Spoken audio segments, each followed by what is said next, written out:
Navadich Shlokya Sharanyo Navadich Shlokya Aha Chedam Hisaniva Aha Chedam Asaniva Patitang Badayor Vira Patitang Padayor Vira Kripaya Dina Vatsalaha Kripaya Dina Vatsala Sharanyo Navadich Shlokya Sharanyo Navadich Shlokya Aha Chedang Hasan Iva Aha Chedan Asan Eva Patitam Parayo Vira Patitang Padayor Vira Kipaya Dina Vatsala Kripaya Dina Vatsala Saranyo Navadik Chokya Sharanyo Navadich Shlokya Aha Chedam Hasaniva Aha Cheram Asaneva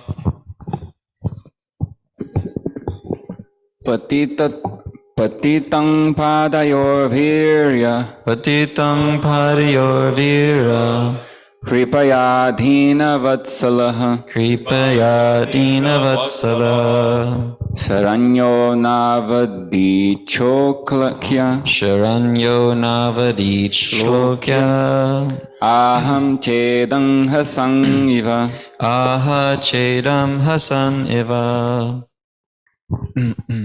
Patitam Padayor Vira Patitam Padayor Vira Kripaya Dina Vatsalaha Kripaya Dina Vatsala Sharanyo Navadich Shlokya Sharanyo Navadich Shlokya Aha Veda Aha Chedam Hasaniva Aha Chedam Hasaniva Patitam Padayor Vira Patitam Padayor Vira Kripaya Dina Vatsala Kripaya Dina Vatsala Sharanyo Navadich Shlokya Sharanyo Navadich Shlokya Aha Chedam Hasaneva Aha Chedam Hasaniva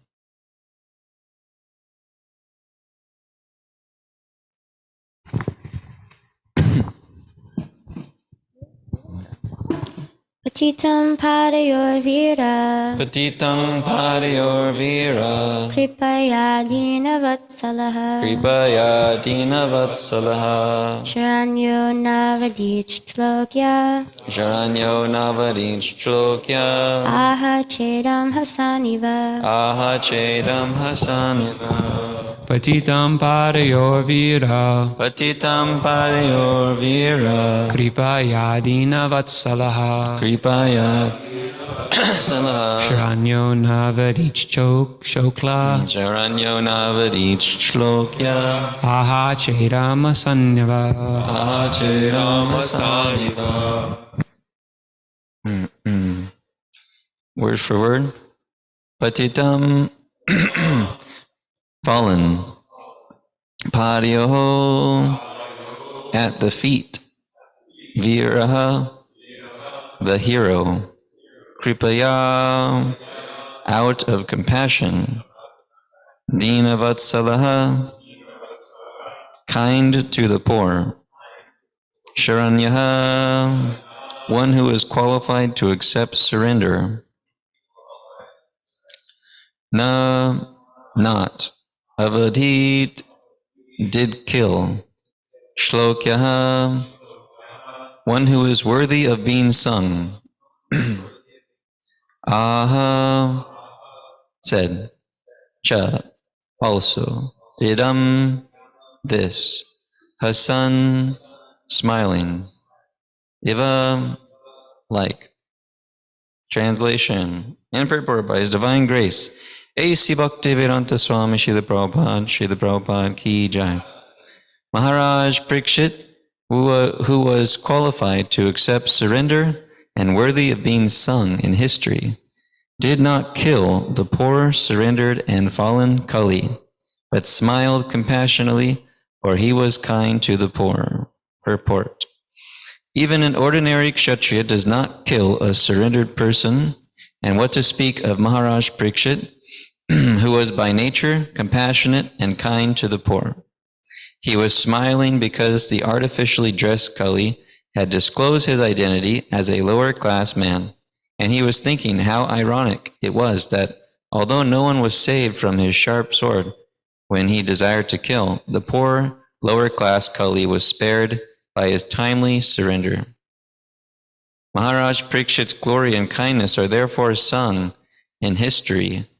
He was a kind and compassionate emperor, fully worthy of accepting surrender even from his enemy. Thus, the personality of Kali was saved by the will of providence. Om Jnana Timirandasya Jnana Jana Shalakaya Chakshur Militam Yena Tasmai Shri Gurave Namaha. So if you like, you can close the front door. Someone would like. Maharaj Parikshit, who was qualified to accept surrender and worthy of being sung in history, did not kill the poor, surrendered, and fallen Kali, but smiled compassionately, for he was kind to the poor. So the personality Kali has surrendered to Maharaj Parikshit. Now he's going to receive mercy. So,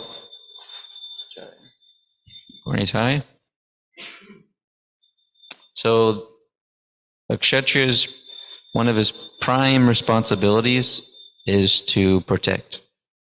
Kshatriya means to protect. So kshatriya, a kshatriya or a administrator, warrior class of people in the varnashram society, they're meant to protect, and there are certain codes for a kshatriya which they should follow. According to the Shastras, I believe it's Manu Samhita and some other Shastras about warfare. So they're meant to follow certain codes, and even at these older times, even if some king or kshatriya was demoniac, they were educated about the laws of nature. So in order for them to continue their opulent life, then they would follow these codes. Like in the case of, we spoke about this before, but in the case of Jarasandha, Kansa, they were so charitable, and like this, they offered respect to brahmanas as kings. So even demoniac people in the Vedic times, like they would actually follow some sort of code of morality.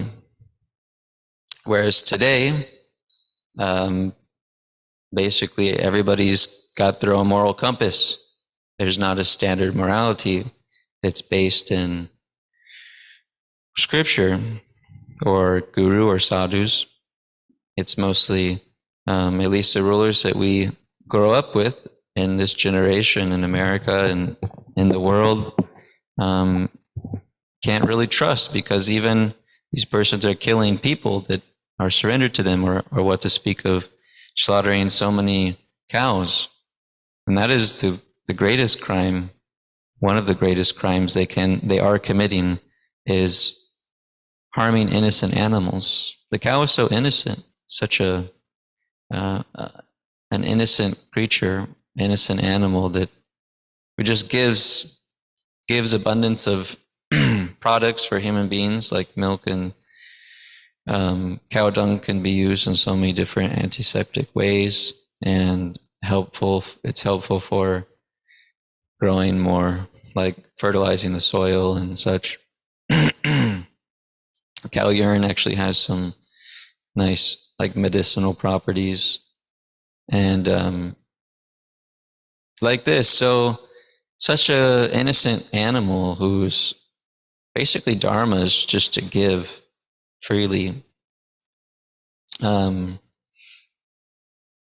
was looking at this this meme popped up yesterday, and it was a cow in Vrindavan, and it was it had milk in its udder, and there was like dog, a goat, a calf. They were all drinking the milk from the cow, and the caption was, "Please silence our phones." The caption was, humans think that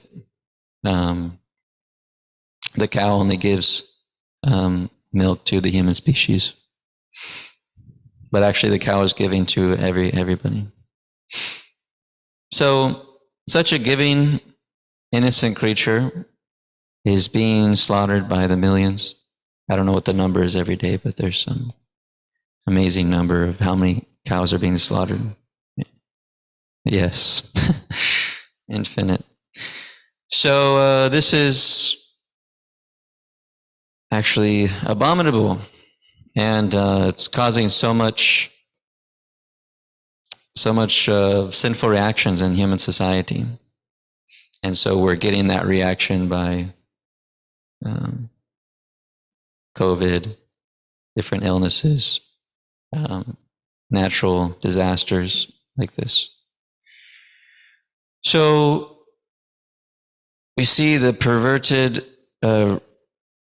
system, or the corrupt system of administrators today. So it's hard to see how this could actually work out in society, because we don't really have experience of rajarshis or saintly rulers. And as we grow up in America and become educated in our system of school, then we get this attachment to democracy that this is how it should be. Although when we research a little more, we see that the people don't have actually that much power here, even in this so-called democratic nation. So simply we see corruption. So when we hear from Bhagavatam, it could seem so far-fetched that how could that be possible? How could there be a society like this? Yeah, it's reasonable to not be able to understand. But if we have faith in the Vedic society and Krishna, then we know that this is Krishna's system. It actually works. It's perfect. It requires education, though, and training of members of society. So that's how we are where we are, is when we see how powerful education is for ourselves, we're become so much attached to certain idealistic values of life due to our upbringing, our education. And so we become conditioned thinking in those certain ways, and it affects our behavior.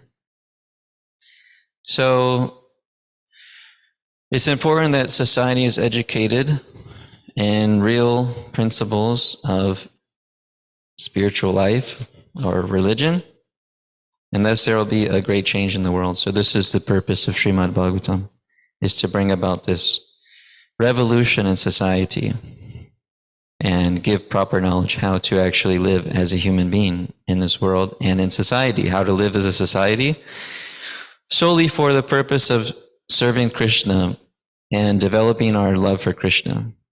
So this is the purpose of our life, is to reawaken our dormant love for Krishna.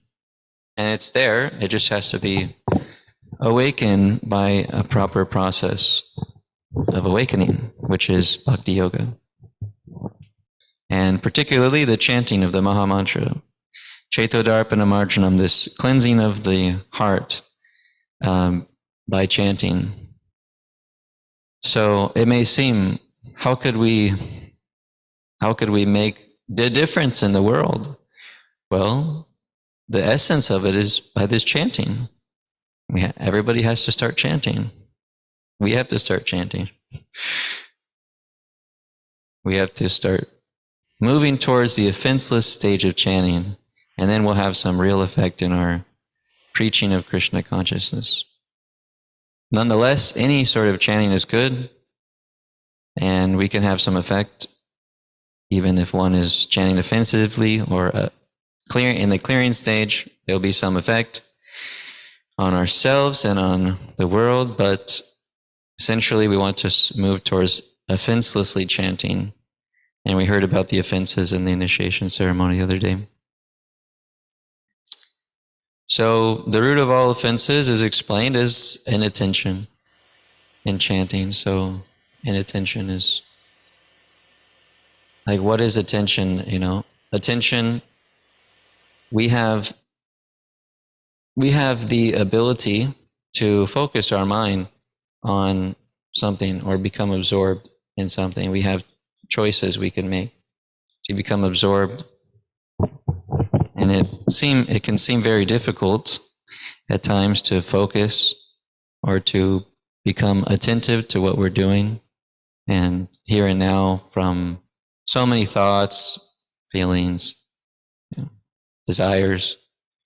But Krishna says that the whole practice is to control the mind, is to always bring it back under the control of the self, and to bring all of those thoughts, desires, feelings just back to the hearing the Hare Krishna mantra, and that's the foundation. And when we start to do that, then our life changes drastically. Is there a comment? Yes. I'd like to comment about some of the codes that the Kshatriyas or the warriors would observe. For example, they were not to fight not only one who had surrendered, as in this case, but even if one was afraid, if the opponent was afraid, then they wouldn't fight him, they wouldn't go on fighting. Or if he was less competent than themselves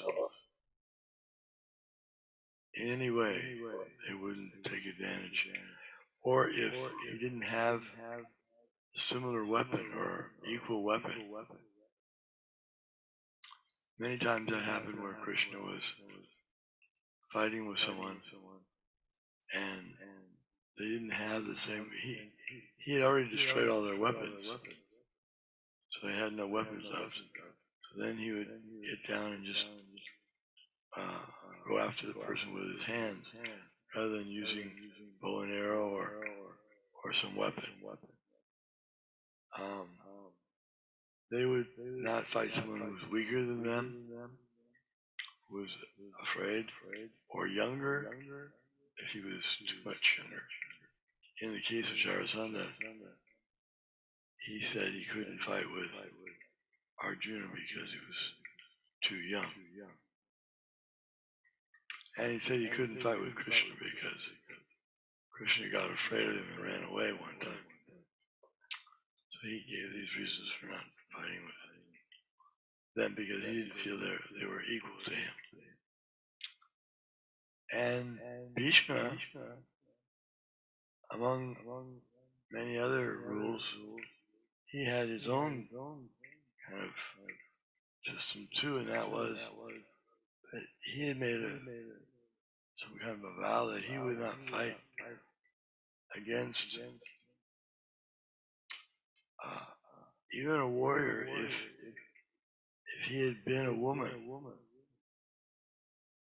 in his previous life or in this life.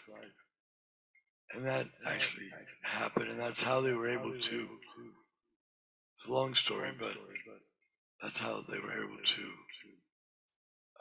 defeat Bhishma, because of this policy he had set for himself, that this particular fighter, Shikandi, in his previous life, he was a woman, and that woman had been kidnapped by Bhishma Dev for his brother. Brother was the king, and he brought the princess back to his brother's kingdom. And she explained that she had already given her heart to someone else. So Bhishma said he's very sorry. He didn't know that. And he said, you may go back. We'll give you a good, we'll protect you going back and everything will be fine. You can marry that person. Anyway, it didn't work out that way for the princess. The former person had changed his mind. And the princess was so upset with Bhishma that she decided she would give up her body, and she meditated on getting the mercy of Lord Shiva, who allowed her to get her next body as a great king, great fighter, and she would be able to get her revenge on Bhishma.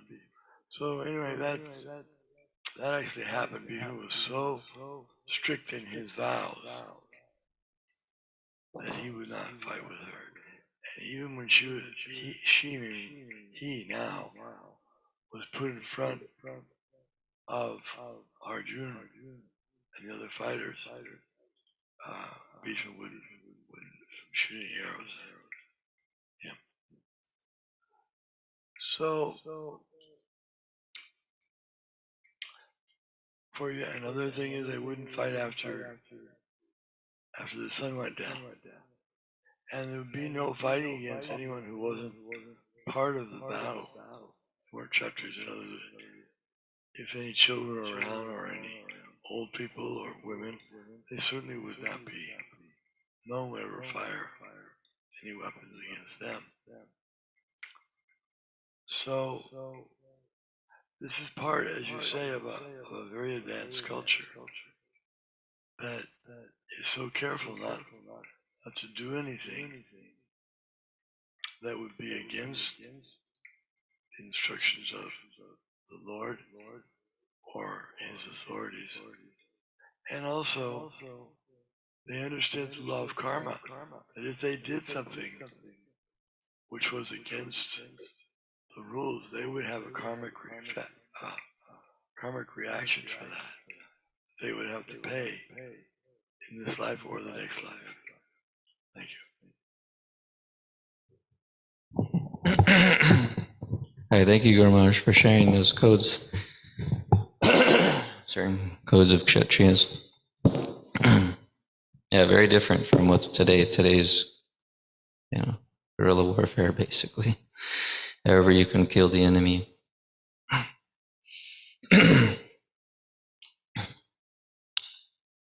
So, Maharaj Parikshit's glory and kindness are therefore sung in history. So Maharaj Parikshit is so glorified that we're hearing such a glorified personality that we get to hear about him from Srimad Bhagavatam. Special person. There's so many kings, right? There's many Rajarshis even, but Maharaj Parikshit we're hearing all about from Srimad Bhagavatam. So such a glorious person. We also sing every day from Narottam Das Thakur's song that the spiritual master is sung in the Vedic, his glories are sung in the Vedic scriptures. So, the qualities of the pure devotee are glorified throughout the three worlds. So, if you want to be famous and glorified, then become a great devotee, and that is what the Shastras recommend. If you want to be a famous person, become a great devotee of the Lord. You'll be very famous. Because Krishna is the most famous. He's the most famous throughout history, throughout time, because he's always present and he's always the greatest. Whereas somebody who is a great ruler is great for a certain time and then somebody passes him up. later, or becomes somebody's more glorious later on, but Krishna is always glorious, always the best at everything, and always present. So therefore, he is the most famous. Everybody is thinking about God one way or the other, right? Either he exists or doesn't. Still thinking about the Supreme. So, yes, become a pure devotee and you'll become glorified, because Krishna wants to glorify his pure devotees. So we're hearing the glories of Maharaj Parikshit because Krishna wants us to hear the glories of Maharaj Parikshit. Krishna wants to glorify his pure devotee Maharaj Parikshit. Maharaj Parikshit is so dear to Krishna that we heard that he actually, Krishna personally saved Maharaj Parikshit when he was in the womb of his mother. There was a fatal nuclear weapon that was not like nuclear weapons today, but it would direct at just one target and kill that target no matter what. So Krishna actually protected Maharaj Parikshit, who was going to be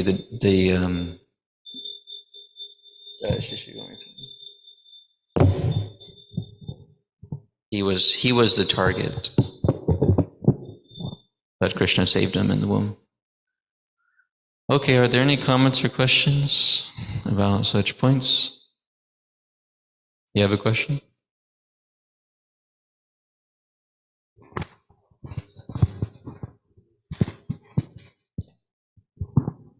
We were wondering, you had mentioned that the chanting will cleanse the heart.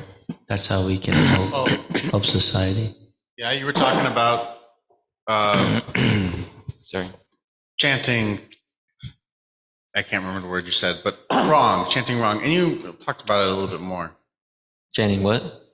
You went into detail right afterwards, but chanting with offenses. Mm. Yeah. Yeah, there's 10 offenses to the holy name. And What's that word? holy offenses To what? the holy name Oh, the holy of Krishna. And we have those listed in this little songbook. So I can go over them briefly. One is to basically criticize or blaspheme those devotees who are basically propagating the glories of the holy name, which means sharing Krishna consciousness and practicing Krishna consciousness. So if you criticize them, if you blaspheme them, oh, these people are,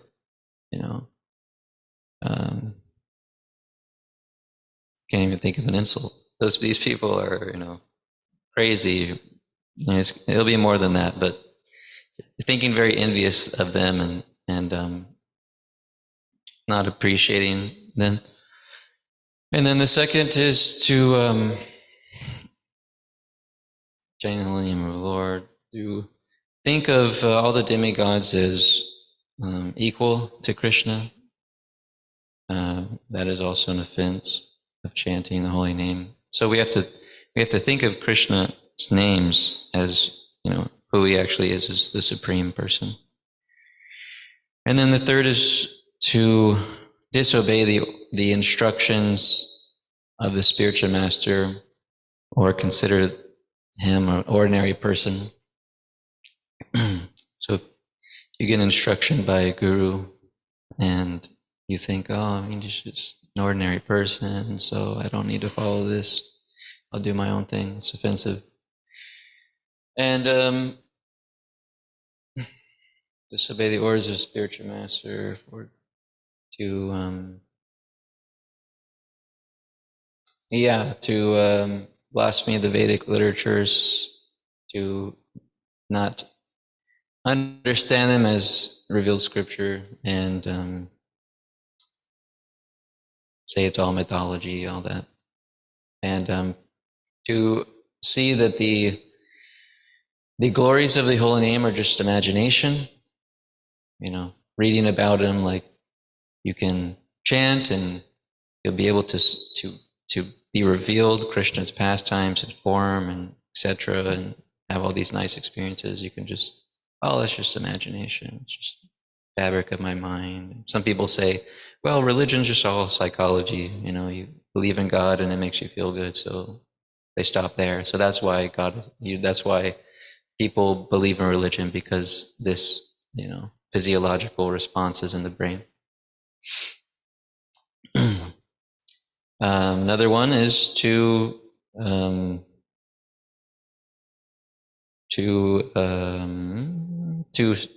keep performing sinful acts on the strength of chanting. So you might think, we hear from the Vedic literatures that certain things give us sinful reactions or reactions which are not going to be good, you know, like depression, physical difficulties in our body, disease, so many things. But if we go on performing activities of sin, like killing animals and eating animals and different things like that, then we will get, but we think, well, I'll chant Hare Krishna so I can counteract all that. So I'm good. That's offensive.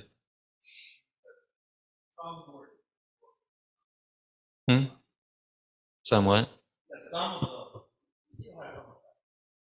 Still has some effect, yeah, but it's not very, very much in those cases. Because somebody can go on chanting for millions of lifetimes and never become free from, never become self-realized, never become liberated. So we don't want to be like that. So we'll try to get out of the offensive state of chanting. And to instruct somebody who is, to instruct somebody about the glories of chanting to somebody who's envious. Let's say we go talk to a Christian, a fanatic Christian, and they don't want to hear anything you want to say. They want to do their Bible thing and their fanatical, you know, presentation. So you might be, no, the chanting in Krishna's name and da da da, and then now they're going to start criticizing even more. They're going to make all these really abominable comments about Krishna, and so that's not good. That's offensive for us, our chanting, and it's not good for them either, because they'll get some bad reactions.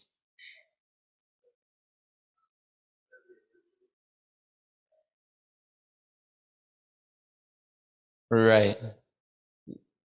Yeah. Right. Yeah. That's part of the second offense. So there, you know, that was most of them, but you can review them if you like in the songbook. It's at the end. Magadari probably show you. Okay. Well, thank you everybody for tuning in to Srimad Bhagavatam class. We're out of time. Srimad Bhagavatam ki jai, Srila Prabhupada ki jai, Gaur Premanande Hari Hari Bo.